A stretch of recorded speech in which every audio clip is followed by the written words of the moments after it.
भारतीय नौदलाची ताकद आता आणखी वाढणारे 26 राफेल लढाऊ विमानं आणि 3 अतिरिक्त स्कॉर्पिन पाणबुड्यांच्या खरेदीसाठी पुढील महिन्यामध्ये स्वतंत्र करार होऊ शकतो। नौदल प्रमुख ॲडमिरल दिनेश के त्रिपाठी यांनी ही शक्यता वर्तवली आहे। त्यामुळे आता चीन आणि पाकिस्तानच्या नौदलाच्या हालचालींवर बारीक नजर ठेवण्यास मदत मिळेल, असं ॲडमिरल दिनेश के त्रिपाठी यांनी म्हटलंय।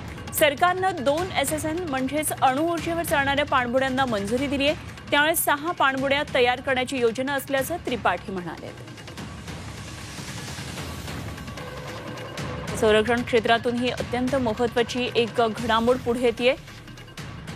भारतीय नौदलाची ताकद आता आणखी वाढणारे 26 राफेल लढाऊ विमानं आणि 3 अतिरिक्त स्कॉर्पिन पाणबुड्यांच्या खरेदीसाठी पुढच्या महिन्यामध्ये स्वतंत्र करार होऊ शकतो आणि नौदल प्रमुख ॲडमिरल दिनेश के त्रिपाठी यांनीच ही शक्यता वर्तवली आहे। त्यामुळे आता चीन आणि पाकिस्तानच्या नौदलाच्या हालचालींवर बारीक नजर ठेवण्यासाठी मदत होणार आहे। तर सरकारनं 2 SSN म्हणजे अणुऊर्जेवर चालणाऱ्या पाणबुड्यांना मंजुरी दिली आहे। त्यामुळे 6 पाणबुड्या तयार करण्याची योजना असल्याचं त्रिपाठी म्हणाले।